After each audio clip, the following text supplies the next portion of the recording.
Hello, and welcome back to the Sky and the Shy podcast. I'm your host, Edwin Garcia. Today we're going to talk about Chicago Sky and their struggles in the season. They are currently 2-7. We'll talk about the Chicago Sky chaos, all the trades, all the Wave players, and all the moves James Wade has done recently. And I'll give out my awards for the season so far, now that we are officially 25% done with the WNBA season, believe it or not. So let's get right into it. So it's been a rough couple weeks for the Chicago Sky. Last time we talked, the Sky were 2-2, and we were talking about what was going to happen in these upcoming homestand. Well, it didn't go so great. The Chicago Sky have lost every single game since the time of the previous recording of episode 2, and they are now 2-7. Obviously, this is not the start that any Chicago Sky fan or even probably player predicted when the season started so brightly with such a stacked roster and Candace Parker joining, but it just goes to show how quick things can turn in a fast-paced WNBA season. A couple of injuries here, some Team USA obligations, and next thing you know, the Chicago Sky are struggling. They have lost a whopping 7 in a row and are currently 2-7 on the season. And again, a lot of this can be accounted for with the injury of Candace Parker. Azurá Stevens missed a couple games. We also had Stephanie Dawson. Again, she was gone because of Team USA duties. She is now officially back and has played, but she was gone for a long extent of that losing streak. And the same can be true for Allie Quigley, who was dealing with hamstring issues. She was gone for most of it. Now, luckily, most of the team is back and ready to go. Candace Parker is going to play in Wednesday's game, which at the time of recording has not happened, but by the time you actually listen to it, it will already have happened. So hopefully that'll be the first Chicago Sky win in a while against the Fever. But right now, at the time of this recording, they're 2-7. They've lost 7 in a row, and they have struggled a lot. And a lot of it can be explained with injuries, but not all of it. There are still some games they could have won. There's still some games against teams that you thought the Sky would still be able to overwhelm with their offense, with their ability, and a couple of very, very close games, heartbreaking losses. And it was just been very disappointing all around. There have been players missing, but you would still think the players there would have enough to win some of those games. And unfortunately, they weren't able to do it. They weren't able to close it out. Some people are blaming the offense. Some people are blaming the defense. Some people are just blaming injuries. And there has been some, complaints with the performance on the court and the chemistry on the court and decision-making on the court. So everyone's kind of disgruntled. Everyone's kind of been upset, and it really hasn't been a positive experience being a Chicago Sky fan, being a Chicago Sky media member, watching the games. It's just been very negative because, unfortunately, it's been a lot of losing the last couple of weeks. And with losing comes change, and with change, that comes chaos. So that's what the choice words I used in my Chicago Sky article. I mentioned Chicago Sky chaos because it felt like seemingly out of nowhere, James Wade, who's a coach and general manager, just started doing a lot of wheeling and dealing. We had a lot of changes to the roster in the last week or so. So I want to talk about the moves that have happened and where the roster currently stands. So James Wade traded Shyla Heal and draft picks to the Dallas Wings for Dana Evans. Shyla Heal afterwards was quickly waived, so technically she is out of the WNBA right now, and there's a draft swap option for the Dallas Wings to kind of make that move happen, and the Chicago Sky got Dana Evans. The Chicago Sky also waived rookie Stephanie Watts to make room for Lexi Brown, who they also picked up. So those were the big moves that have happened recently. And I believe at the time of this recording, it just got announced that Natasha Mack was also picked up. So she's back. She's been released and waived and picked up and waived so many times. I've already lost count. I would love to read the article that kind of documents Natasha Mack's first season in the WNBA and first season with the Chicago Sky, because that would be a very interesting, document of every move that's happened with her, because it's been a lot. So this caused a big uproar for a lot of people, especially for the Shyla Heal move. The Sky picking up, Dana Evans, not many people were mad about that actual acquisition. It was just what happened to Shyla Heal. And I think it's important, this kind of moment with, trading of picks, of releasing of players, waiving of players, the constant picking up and waiving of Natasha Mack. I think it's a good example, and maybe a cruel example that it is a business, and this sport, is still a business, and these moves happen, kind of sometimes feel like there's not really any empathy or humanity to it. We know, that there is, but it's just really hard, and tough decisions have to be made, especially when the team is struggling. Now, with Shyla Heel, that's the one that really, struck a chord and struck a nerve with a lot of Skytown. They're really upset with that move. So I want to kind of talk about why that is and, what my thoughts are on the whole ordeal.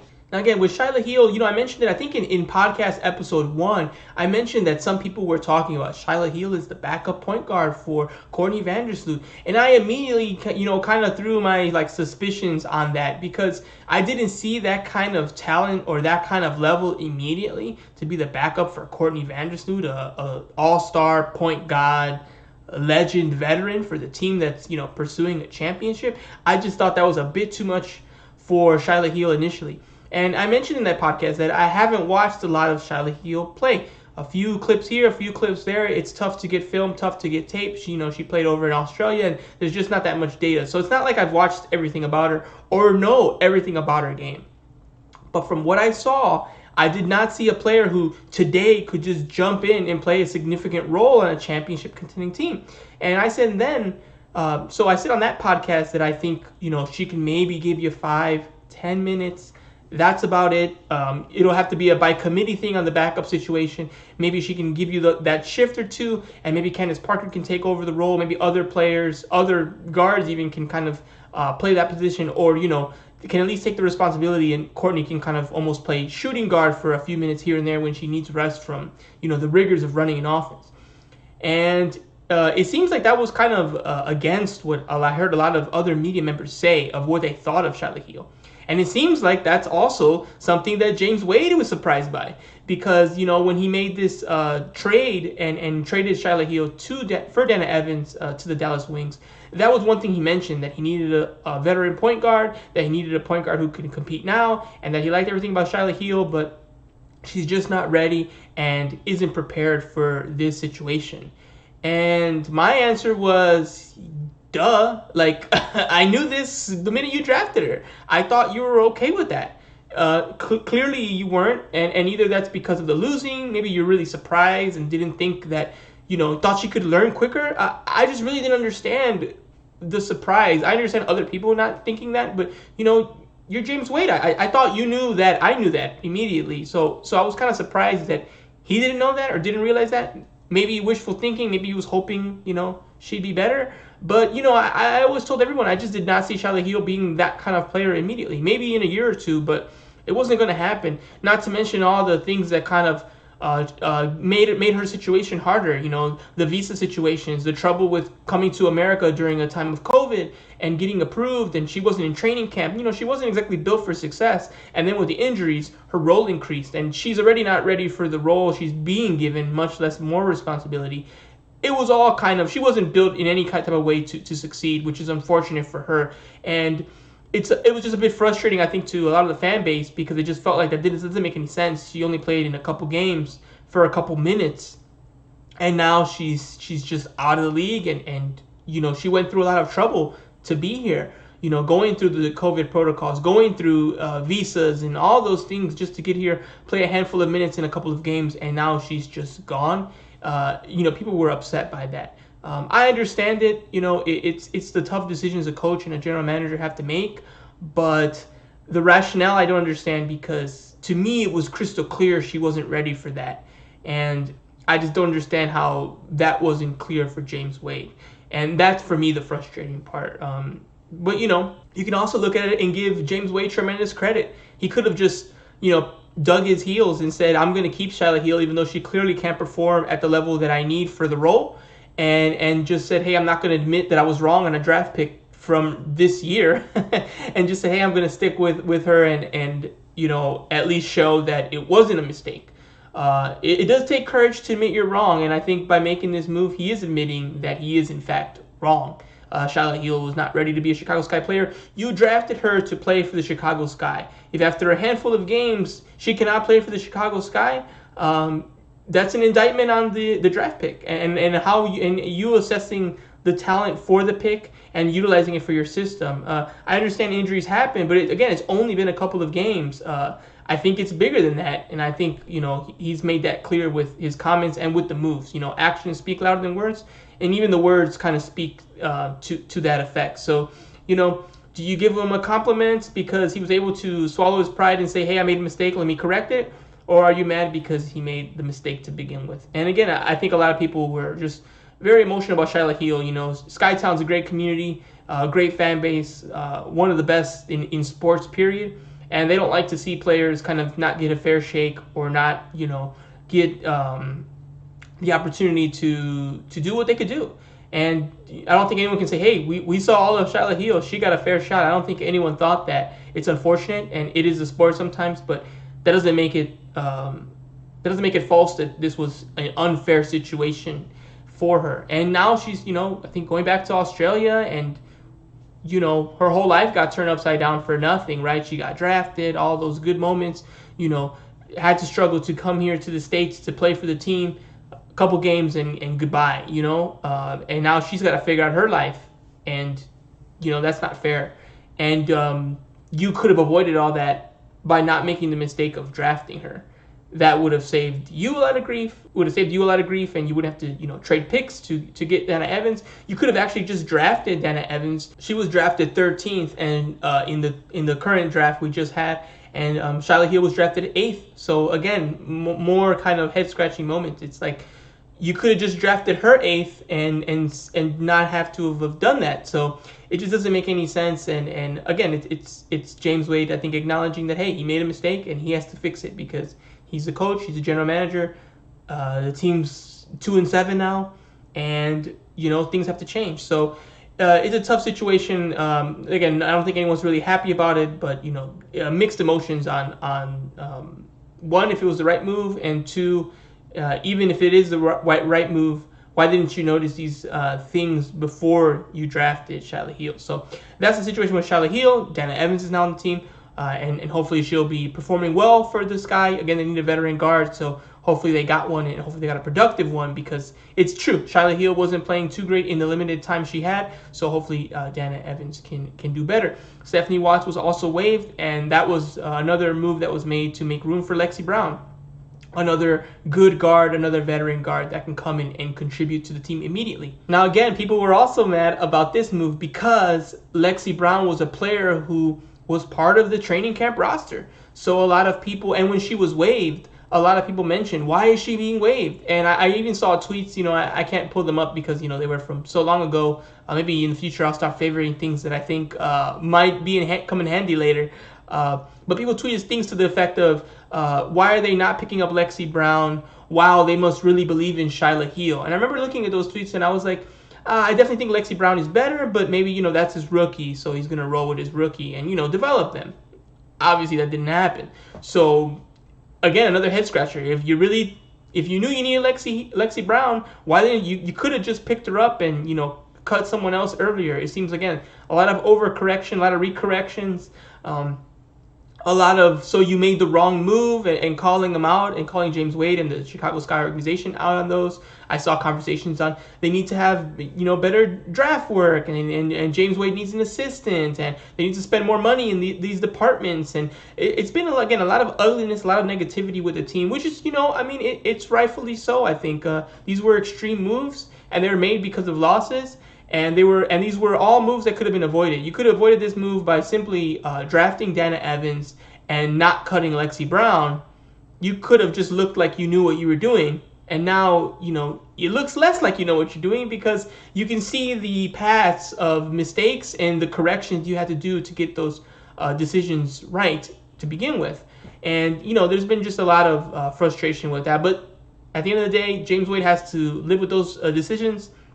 He's going to take those criticisms, which, I think he's taken pretty well. He's just heard people out and he's explained what's happened. And I think he's done a good job of that. And we'll see. At the end of the day, the team will either win a lot of games, have a successful season, either win a championship or make a really deep playoff run, or they won't. And this will be, either it'll be up to the team to decide whether this is a big deal at the end of the year or not. At the end of the year, this could be like, hey, that's part of where we saw things kind of break apart. Or we could say, hey, it was kind of ugly, but at the end of the day, he made the right moves. Those players contributed to a playoff caliber team or a championship winning team, and all is, forgiven and it's fine. So we'll see. Again, remember, during the season, we're watching the story play out. It's like in the first, quarter of it, which we just hit the above the 25% threshold of games. So there's still, most of the season's actually still in front of us. So we're learning the story as it's going on, and these are things that, were important enough to talk about. But again, the story's not over. We're going to see what happens. We're going to see what these players do. We'll see how the team ends up, and we'll have a better, perspective on all of this months and months down the road when we actually see how it all turned out. On a positive note, the Chicago Sky are almost fully healthy.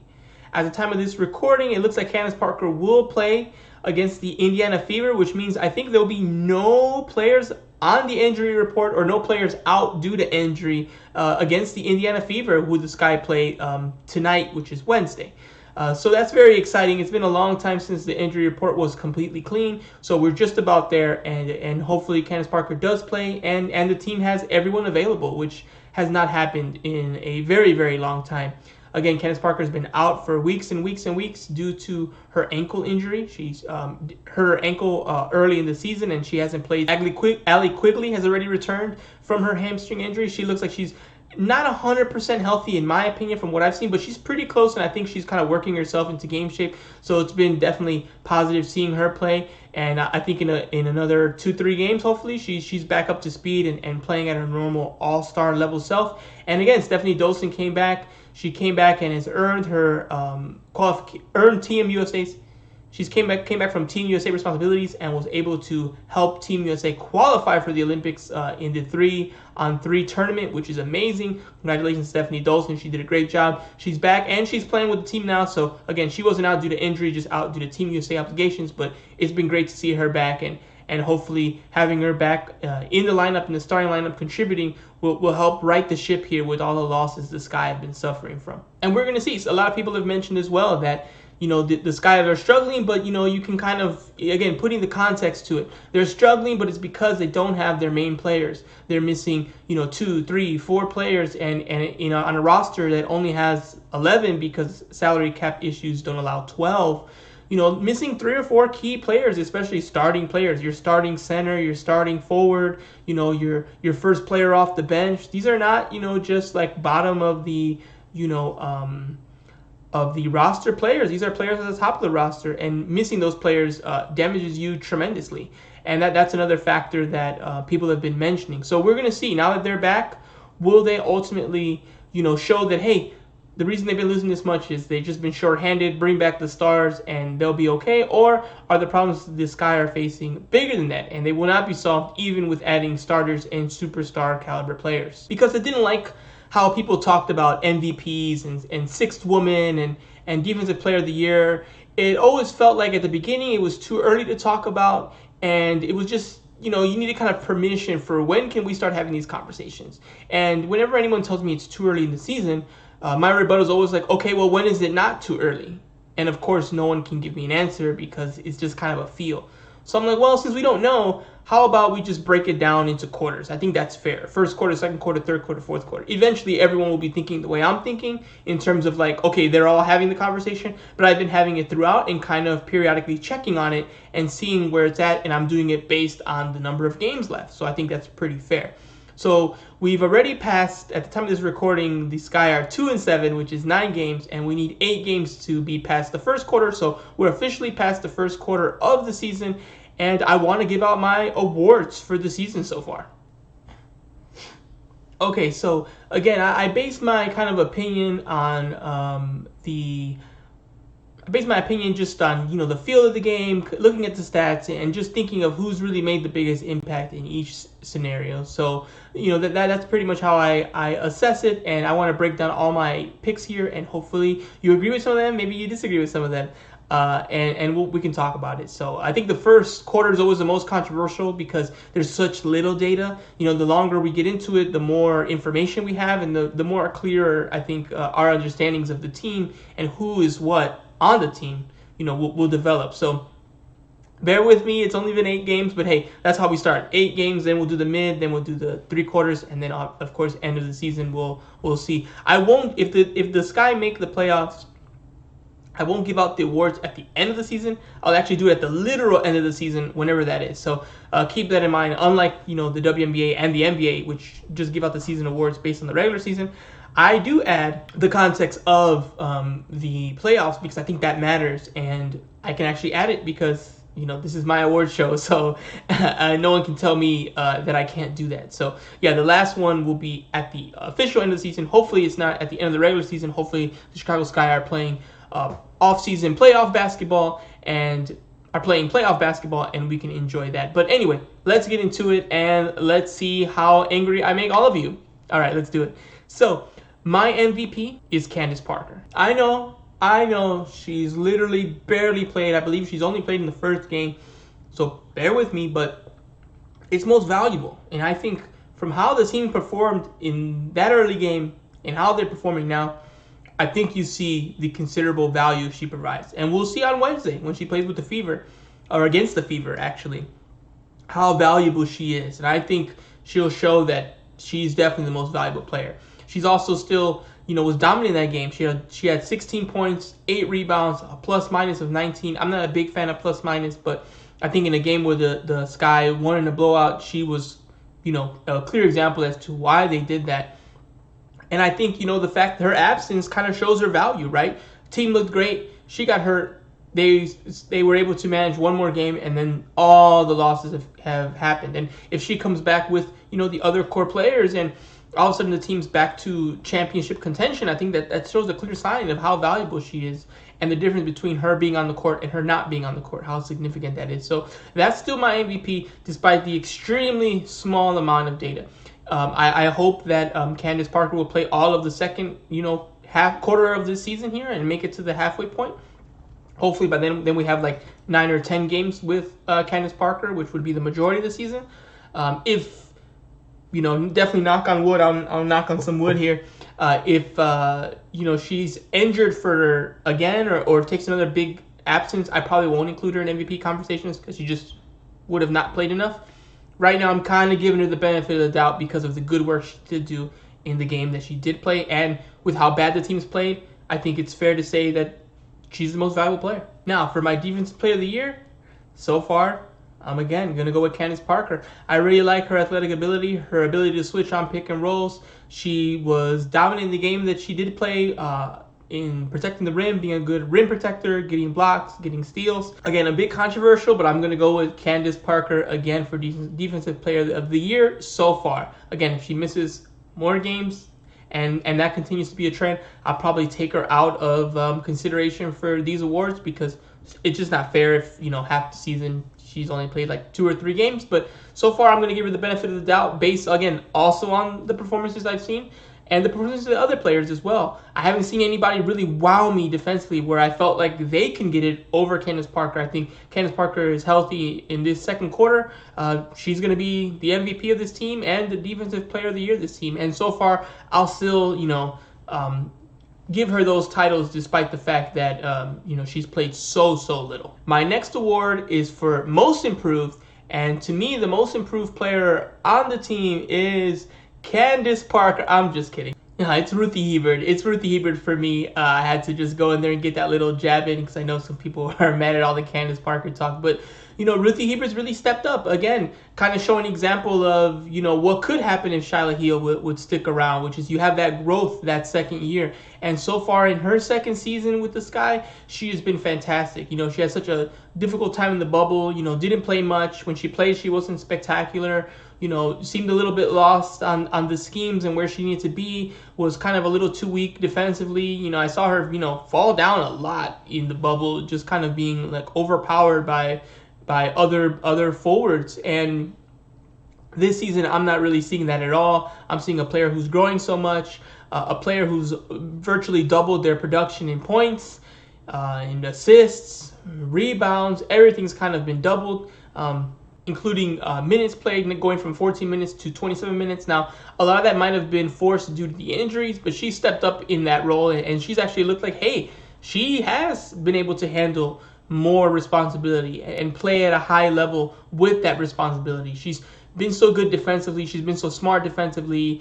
She doesn't rush her shots or force herself into the offense if it's not there. I really have no complaints with Ruthie Hebert so far. I hope she continues to improve and continues to get better and continues to grow and learn. And at this point, I think it's a fair assumption that she will continue to get better. And so far, she's the most improved player on the team, and she's been a shining spotlight on this team in a year so far that hasn't had many. And my sixth woman of the year on this one, I'm going to actually, just put a big question mark here.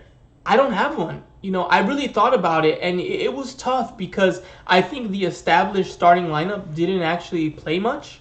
I think the established starting lineup in general is going to have Vander, Sloot, Kahleah Copper, Candace Parker, Stephanie Dawson, and Diamond DeShields. And that lineup, I think, has only played 2 games set up that way. But I think that's the lineup if everyone's healthy. So I can't really give it. Again, Allie Quigley only played, coming off the bench, I think, in 2 games. And she didn't look spectacular. She looked okay, so I don't feel like I can give her that award. And then if there's other players who were starting who would normally be bench players, I can't give them that award because they technically weren't coming off the bench. And a lot of the other players who had bench time, they're no longer on the team. It's just kind of a weird time to have this award. So for right now, I'm giving this to nobody. We do not have a 6th woman of the year on the Chicago Sky. Hopefully we get one now that the starting lineup can be established, or even if we have injuries, we can see who's going to be there. But with all the trades and the waves and the dropping and picking up and the injuries, I just don't feel like we've really had someone consistently being on the bench and consistently playing well. I feel like that's just hasn't happened yet. And again, it's kind of, showing the kind of struggles the team has had that I can't even give you a 6th woman of the year if I wanted to. I feel like that's difficult. And then, look at my MVP, look at my defensive player of the year, haven't really played. Again, really the only bright spot is Ruthie Hebert with her most improved. I think most people would agree with that. She's the most improved on the team, and she's been a positive experience. I'm not just giving her that award because I have to give an award. It feels authentic, like, yeah, she is that kind of player. She's playing great, and she's growing a lot from year 1 to year 2. So I have, again, just to recap, MVP, got Candace Parker. Defensive player of the year, Candace Parker again. Most improved, Ruthie Hebert. And 6th woman of the year is not available at the moment. I want to go into my peak performers. Now, technically, they're not my peak performers.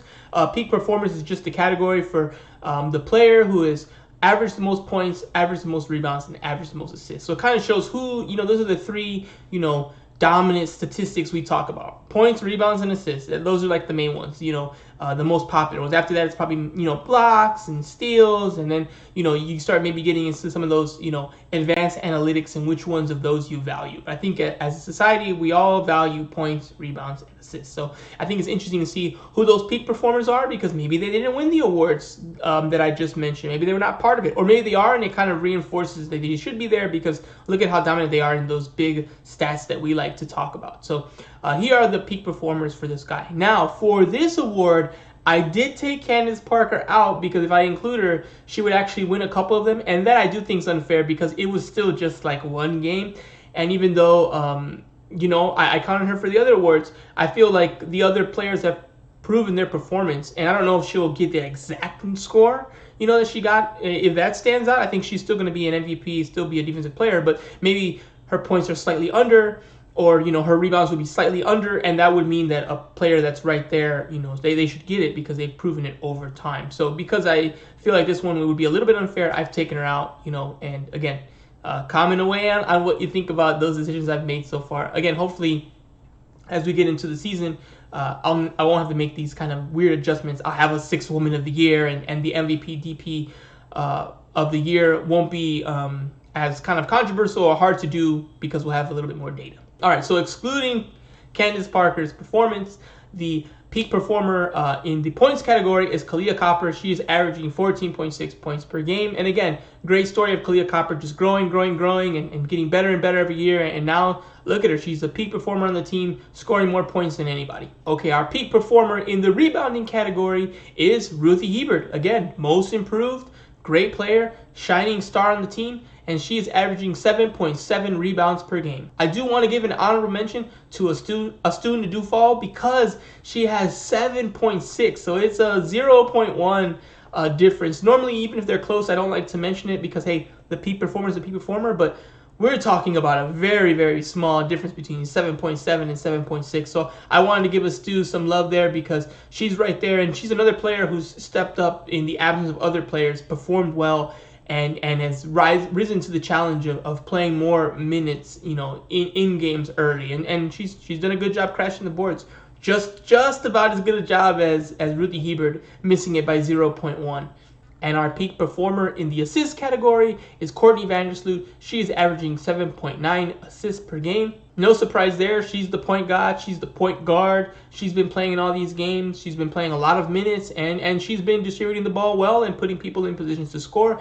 And, they've been scoring enough where she's the leading assist getter on the team, which, she's been that for a long time. She's, one of the best. I think she is the best point guard I've ever seen in the WNBA. Some people might argue with me on that, but even if you do, she's top 5, top 3, and for me, she's top 1. That's who I would want running point on a team if I was building a team, for this year. That's who I'd have running the point guard position, and I think many people would agree with me, even if some would disagree. Now, let's get into the games that are going to happen in between this episode 3 and episode 4 coming up of the Sky and the Shy podcast. So again, this podcast is bi-weekly. It does not happen weekly. I would like it to be weekly. And if you would like it to be weekly, please be a member of my Patreon. We're building a great community there. And I'm trying to get the funds there so that way I can do this full time and do this at the most constant level possible for everyone. So that's my goal. That's my mission. That's what I'm trying to do. And if you like this podcast and you're like, man, I would love this to be weekly, I would love there to be more of this,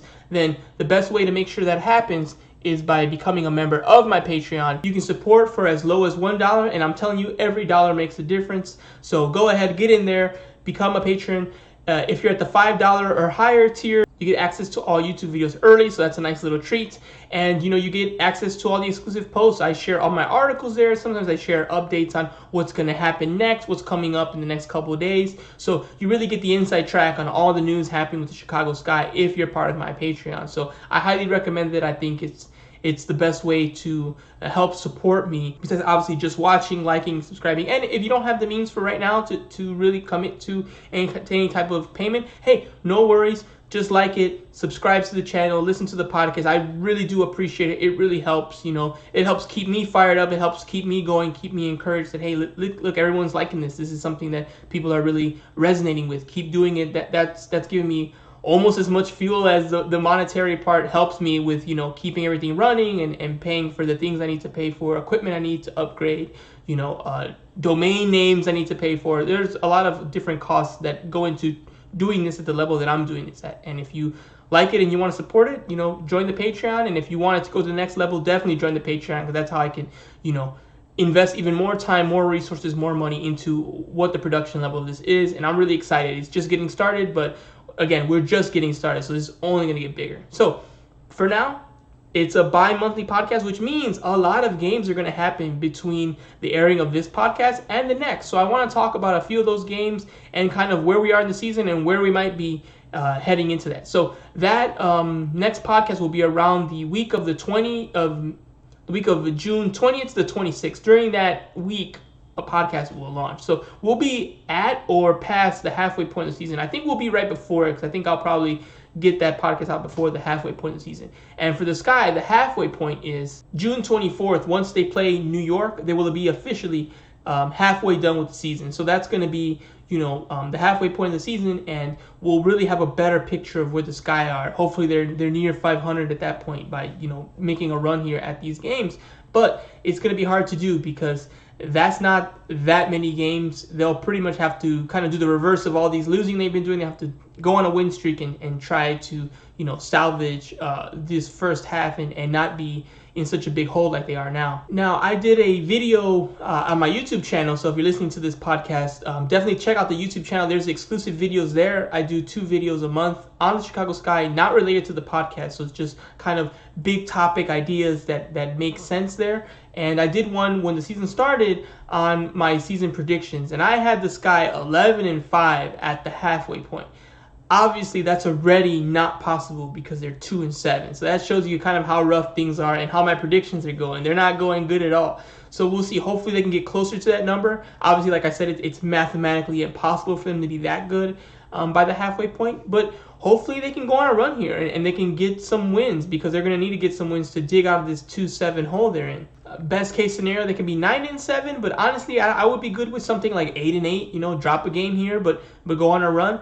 Even 7-9, something like that, I would be okay with, because I know that if everyone's healthy and they've won that many games recently, that means they're heading in the right direction, and they can, maybe by the third quarter of the season they can, get past that 500 and go above 500 and start making that playoff push. Third quarter of the season will be very challenging, because it's also going to include an Olympic break, but we'll get there when we get there. Right now, we're just trying to, get some wins and get above 500, be around 500, because they're, 5 games away from that, which is a lot in a WNBA season. So again, the Sky are playing the Fever on Wednesday, and when this podcast drops, that game will be done. So hopefully we're looking at a Chicago Sky victory. And they also have another game against the Fever on Saturday. And the rest of the schedule before the next podcast, we have Minnesota on Tuesday the 15th, Connecticut on Thursday the 17th, another game with the Connecticut Suns on Saturday the 19th, and back-to-back New York games on the 22nd and the 24th of June. So a lot of, back-to-back matchups. I think that was to kind of reduce travel and kind of keep teams in the same area and playing the same teams. And we'll see. There's some tough games there. The New York games are going to probably be difficult. The Connecticut games are going to be difficult. Hopefully the Fever games are victories. So with the Sky being, kind of in a hole here, it's going to make the rest of the season harder. Every game kind of becomes even more valuable, because you've already dropped so many. You don't want to drop more. So we'll see if they're able to kind of go on a roll here and win some challenging games. Like I said, I'm hoping for 7-9, 8-9, 9-9, something in that positive realm, which means they're going to have to win some tough games here and, kind of go on a run to kind of save this first half of the season. So the good thing is they're just about healthy. The Sky are just about fully healthy here. So hopefully they can start the path of success here and get to that 500. Hopefully we have a clearer version of the bench, the rotations are solidified, and we can actually see this team at its true potential. Everyone was so excited about this team and its potential and what it could be when the season started, and I still have that optimism because of the injuries, because of the struggles. Let's see this team healthy. Let's see what they can really do when they're all systems go. Hopefully we get to see that, and hopefully the team will improve and play better once that happens. And I'm betting it will. I know it's been tough with the injuries. It's been tough with the trades. It's been tough with, the perplexing moves on draft night and thereafter. But hey, this is where we're at. Now we have a more solidified roster, hopefully. And hopefully the team can start winning some games. So make sure you're subscribed to my YouTube channel. Make sure you're subscribed on all podcast platforms that you like to listen to Sky and the Shy. And thank you so much for listening to this episode. That concludes this episode. And the next time we talk will be just around at the mid-season point of the year. And hopefully we're looking at a Sky team that's a lot closer to 500 than the one that we have right now. All right, that's it for this episode. Have a good one. And let's go Chicago Sky. Let's get some W's.